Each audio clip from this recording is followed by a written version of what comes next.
오늘 우리에게 주시는 하나님의 말씀은 호세아서 13장 4절에서 8절 말씀입니다. 호세아서 13장 4절에서 8절까지의 말씀을 교독하시고 마지막 절은 함께 합독하시겠습니다. 그러나 애굽 땅에 있을 때부터 나는 내 하나님 여호와라. 나밖에 내가 다른 신을 알지 말 것이라. 나 외에는 구원자가 없느니라. 내가 광야 마른 땅에서 너를 알았거늘 그들이 먹여준 대로 배가 불렀고 배가 부르니 그들의 마음이 교만하여 이로 말미암아 나를 잊었느니라. 그러므로 내가 그들에게 사자 같고 길가에서 기다리는 표범 같으니라. 다 같이요. 내가 새끼 잃은 곰같이 그들을 만나 그의 염통 거풀을 찢고 거기서 암사자같이 그들을 삼키리라. 들짐승이 그들을 찢으리라. 아멘.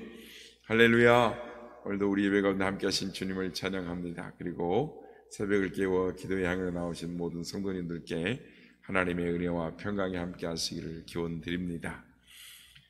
우리가 신앙생활 하면서 시험에 대한 이 심각한 오해가 있습니다.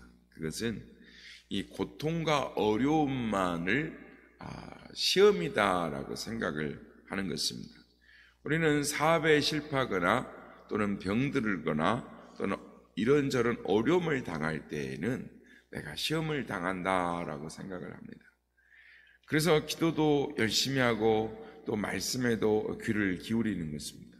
그러나 반대의 경우, 다시 말해서 사업이 잘 되고 건강하고 평안할 때는 시험의 때다라고 생각을 하지 않습니다. 여기에 시험에 대한 큰 오해가 있는 것입니다. 사실 평안한 것도 시험인데 시험이라고 생각하지 않으니까 더 큰 시험이 되는 것입니다. 가령 도둑을 맞았다고 하면 우리가 시험 받았다 생각했습니다. 그러나 누가 선물을 가져오면 그것을 시험이라고 생각하지 않습니다. 그러나 그 선물이 그냥 선물이 아니라 뇌물이 된다고 한다면 그 선물로 인하여, 즉 뇌물로 인하여 수치를 당하게 될 것입니다. 누가 나에게 달갑지 않는 충고를 하면 그것이 듣기 싫은, 즉 언짢은 말을 하면 기분 나쁘게 될 것입니다. 그래서 그것을 내가 마음에 담아두고 있으면 이렇게 시험이 들 수 있어요. 그런데 누군가가 나를 칭찬하고 나에게 좋은 말을 하면 그것을 시험이라고 생각하지 않을 때가 있습니다. 여기에 함정이 있는 것입니다. 왜냐하면 칭찬을 자주 들으면 자기 으스대다가 결국에 나중에는 그 자신감이 넘쳐서 교만한 것으로 빠지고 말고 되는 것입니다. 그러니까 충고는 양약이 될 수 있는데 칭찬은 교만으로 갈 수 있는 그런 가능성이 있게 되기 때문에 우리는 잘 되는 것, 그러니까 평안하고 잘 때는 시험이라고 생각을 하지 않는 것입니다. 그러나 우리가 분명히 알아야 할 것은 평안할 때도 시험이 온다라는 것입니다. 우리에게 가장 큰 문제는 바로 이런 데 있습니다. 그러니까 우리나라가 경제적으로 어려울 때 한국 교회는 성령의 불이 붙었습니다. 주의를 철저히 성수하고 예배 중심으로 살고 하나님 말씀에 귀를 기울이며 조심하며 하나님을 예배하며 살았습니다. 그러나 요즘은 모두가 다 잘 살고 있습니다. 먹을 것 별로 걱정하지 않습니다. 요즘 사람들이 먹을 때 고민하는 것이 무엇입니까? 좀 더 맛있는 것을 어떻게 잘 먹을까? 이게 요즘 사람들의 고민인 것입니다. 그런데 지난날의 신앙생활보다 잘 하고 있는가? 그렇지 못하다라는 것입니다. 오늘 말씀에 하나님의 탄식 소리가 있습니다. 5절에서 6절 말씀입니다. 내가 광야 마른 땅에서 너를 알았거늘 그들이 먹여준 대로 배가 불렀고 배가 부르니 그들의 마음이 교만하여 이로 말미암아 나를 잊었느니라. 이스라엘이 배가 부르니까 나를 잊었다라고 하나님이 말씀하시는 것입니다. 이스라엘 백성이 누구입니까? 하나님의 백성입니다. 4절에 보면 나는 내 하나님 여호와로라 라고 말씀합니다. 이스라엘 백성들이 애굽에서 비참한 노예 생활을 할 때 하나님께서 그들을 구원해 주셨습니다. 광야에서 이모저모로 그들을 보살펴 주셨습니다. 가나안에 들어온 이후에도 큰 은혜와 복을 베풀어 주셨습니다.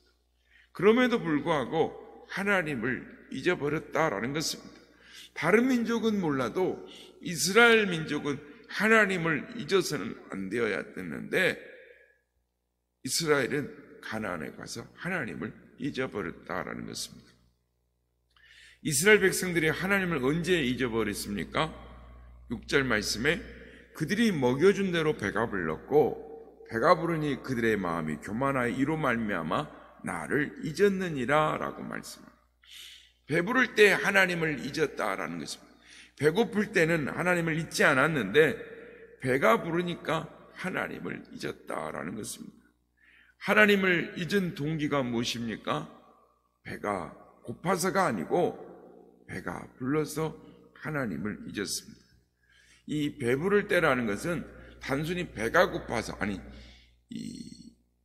배가 부르단 말은 단순히 많은 것을 배가 고파서 먹어서 배가 부른 것이 아니라 근심 걱정이 사라지고 평안하고 좋은 때를 의미하는 것입니다. 그러니까 아플 때가 아니라 건강할 때입니다. 사업이 어려울 때가 아니라 사업이 잘 될 때입니다. 가난할 때가 아니라 잘 살 때입니다. 광야에서 하나님을 잊지 않았습니다. 광야에서 먹을 양식이 없었고 때로는 마실 물마저 없었습니다. 주변 족속들로부터 위험이 끊이지 않았습니다. 광야 40년은 그야말로 절박한 상황이었습니다. 그럴 때마다 하나님께 부르짖고 하나님을 찾았습니다. 절박한 어려움을 당할 때 가끔은 원망할 때도 있었습니다. 원망이라기보다는 하나님께 절박한 부르짖음을 했다라고 할 수 있습니다. 광야에서 하루인들 하나님을 잊을 수가 있었겠습니까? 그래서 가나안까지 무사히 도착했습니다. 이제 더 이상 광야 생활과 같은 절박한 상황이 아닙니다. 사막의 뜨거운 길을 걸어야 하는 것도 아닙니다.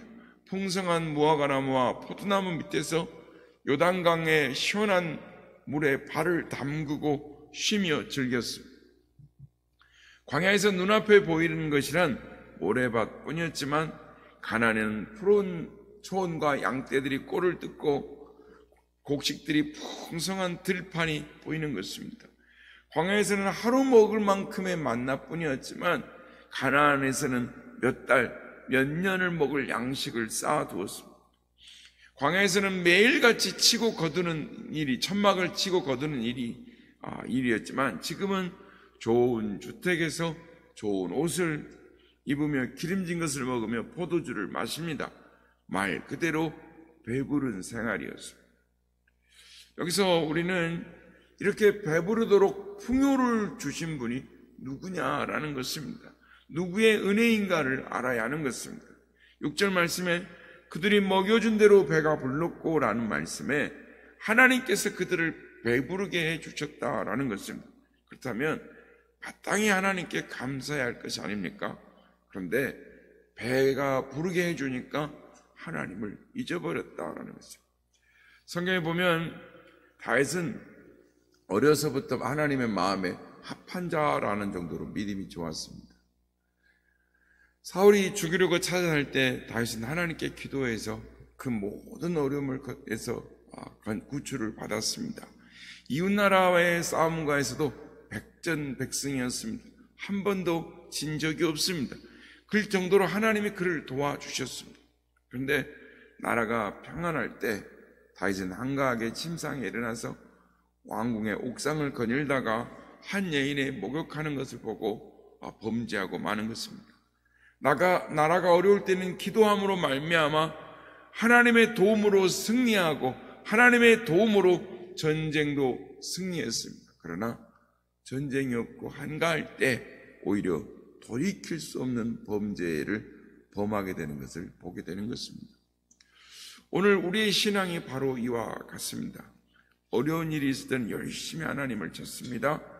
그러나 평안하니까 자기도 모르게 하나님으로부터 멀어지는 것입니다. 영적으로 죽어져 가는 것입니다. 어려울 때는 열심히 주일도 지키고 예배도 뜨겁게 드리고 기도도 간절히 하게 드리다가 말씀도 열심히 잘 듣습니다. 그런데 별 문제 될 일이 없고 하는 것마다 잘 되고 수입도 늘어나니까 자기도 모르게 예배가 뜨겁지 않습니다. 기도 생활도 쉽니다. 툭 하면 주일 예배도 빠집니다. 한 주간에 성경책 한 장이라도 열어보기라도 하는지 모르겠습니다. 여러분은 어떻습니까? 나도 모르게 하나님과 사이가 멀어지지는 않았습니까? 신앙은 서서히 식어가고 있지는 않습니까? 이제라도 자기의 신앙을 점검해 보시길 바랍니다. 기도 시간이 얼마나 줄었습니까? 성경은 얼마나 읽고 있습니까? 예배는 얼마나 간절하게 드리는지 스스로를 돌이켜 보시길 바랍니다. 지난 날보다 못하다면 틀림없이 시험이 든 것입니다. 무엇 때문에 기도 시간이 줄었으며 성경도 읽지 않게 되었는가? 무엇 때문에 예배가 형식적인 예배가 되었는가? 배가 부르기 때문인 것입니다. 별 걱정되는 것이 없기 때문입니다. 사업이 그런 대로 잘 되기 때문입니다. 그래도 계속 자신의 믿음을 회복하지 못하면 하나님께서 어떻게 하실 것인가를 우리는 알아야 하는 것입니다. 오늘 보면 7절에서 8절 말씀입니다. 그러므로 내가 그들에게 사자 같고 길가에서 기다리는 표범 같으니라. 내가 새끼 잃은 곰같이 그들을 만나 그의 염통 컵불을 찍고 거기서 암사자같이 그들을 삼키리라. 들짐승이 그들을 찢으리라. 하나님은 이스라엘 백성들이 끝까지 돌이키지 아니하면 쳐서 흩어버리시겠다라고 하셨습니다.